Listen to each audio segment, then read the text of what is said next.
Hi, it's Laphroaig from Long Island Lou Tequila on Facebook, Instagram, the web, and TikTok. Here on YouTube, please subscribe. I do it for you.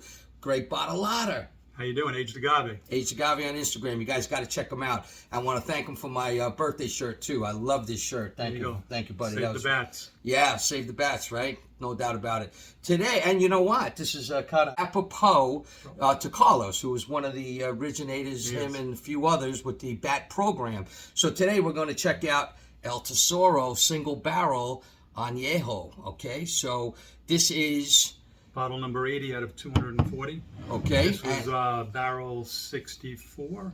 I think we said out of like lot 297 of all the Añejos that he's made. I think that was it. And it's 40.03 ABV. So you're going to see, I know you're going to mention about Z and stuff like that. You're going to get different single barrels that are going to have different ABVs. Yeah, apparently they took this single barrel program and they made it at a few different places, you know, barrel programs, right? Like Old Town and different places. This was for the New York market, you said, right? Yep. Yeah. So, you know, they call this the Mundial collection.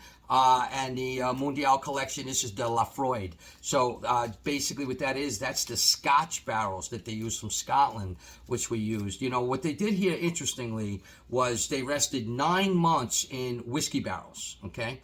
And then, and it's single barrel, obviously. And then they moved over to those Scotch barrels, which are 10 years old, and those are those Laphroaig barrels, all right? And they did that for 3 months, so that's how they finished it off. But I mean, if you look at it, it's still neutrally light in color, so you know, he uses very neutral barrels. It For is. an Añejo, this is, what, give me the total months now? You're saying this is about... Well, they didn't give us. They said 9 months. 9 months in whiskey barrels. So in order for being an Añejo, you got to go at least another 3 or 4. Oh yeah. Añejo is after 1 year. Yeah. So you figure they went 9 months in the whiskey barrels, single barrel. Another 3 months. And then 3 more months, and they did that in the the Laphroaig barrels, which were 10-year-old barrels. So I guess that pushed them over the limit, right? Yep. So no additives, deep well water, double distilled in all copper. You know, Carlos doesn't mess around. Tahona. All Tahona. Always like to show the topper. It's an actual Tahona wheel. Very cool. Such traditional stuff over there. Wood, open air fermentation, and that's with fibers. You know, Carlos is the master when it comes to that kind of stuff. Los Agave, Los Altos Agaves.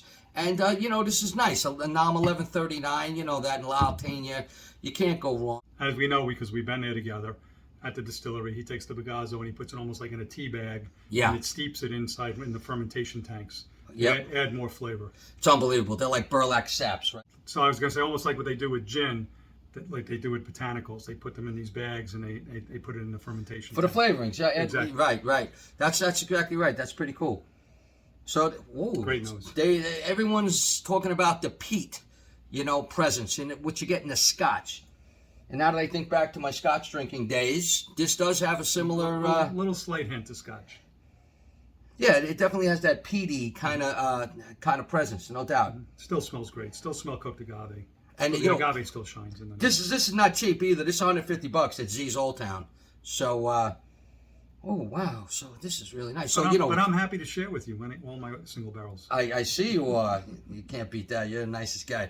And yeah, this is really light. You're right. Look at that. Look how light that is. Just, no additives. Never. Carlos isn't gonna mess around. So let's give this a shot. Salud, my man, on the El Tesoro single barrel Añejo. This is really, really nice. Yeah, to me it does have like a almost musty, I don't know what you call it, but it's a cooked agave, but it's that peat, I guess it would be. It's earthy, right? Smoky, a little like a, you know what? It's almost like a fire, like a campfire kind of smoke. I can see that little, yep. Do get a little smoke. Oh yeah, but it's like a musty smoke, like it's really. But I just tasted it. Still, the cooked agave still shines like it does on the nose. It shines in the glass. I'm getting salty and briny. How about you? This one has some nice salty smells to it and a little bit briny. Cooked agave, obviously, like you said. Kind of still a little pepper, a little spice, a little heat. I get smoke. I'm very sensitive to smoke. I get smoke on the back end. Yeah, I'm getting smoke right away and stays with me on the back end. I'm getting cooked agave citrus, like a citrus zest in there. I'm still getting that saltiness, earthiness. It's so light. Very light Añejo. I could see how a Scotch drinker would like this, though. Think about this now, right? Yep. It's light, pretty easy to drink, has a lot going on. It mixes pretty good with the agave, for the most part, right? I mean, you can still taste it. I still think the agave shines. It does. It does. It does. It's really nice. I guess that's the peatiness that they talk about. I'm getting that in here without a doubt. This is nice. It's different. It's nice. There's no doubt about it. It's different to me. I don't get ordinarily the vanilla caramel barrel notes at all. No, we're not getting any. Even with the barrel notes, I mean, I would almost, if I had, well, there you go. You told me it's 9 months. I would say this is a long-term reposado. You know what I mean? Right. And then it adds the little whiskey notes to it on top. Oh, it's a light añejo. It's a light añejo. Yeah, it's not his ordinary. No. This is a light añejo because they're just making it over the line. And I can see that. It's nice. I mean, I'm getting the smoke and the peat. And I think, listen, when you do single barrels, every barrel is going to be a little bit different. Yeah, there's no doubt about that. I always say that about single barrels. It's great if you get the right barrel. 100%. So I mean, you might go. This is good though. I know you're going to go a little higher. I'm mid-80s on this. Yeah, no, I don't know if I'm going to go a lot higher than that. But I'll go 88. So I'll go 88. Yeah. So and I might go 86. Right. So I do like it. It's light and tasty. No doubt about it, right? I could sit outside. I could sip this with you. I could smoke a cigar with it, obviously. Oh, because yeah. Because of the scotch and the smokiness. Yep. This by a campfire, this would be a perfect sipper.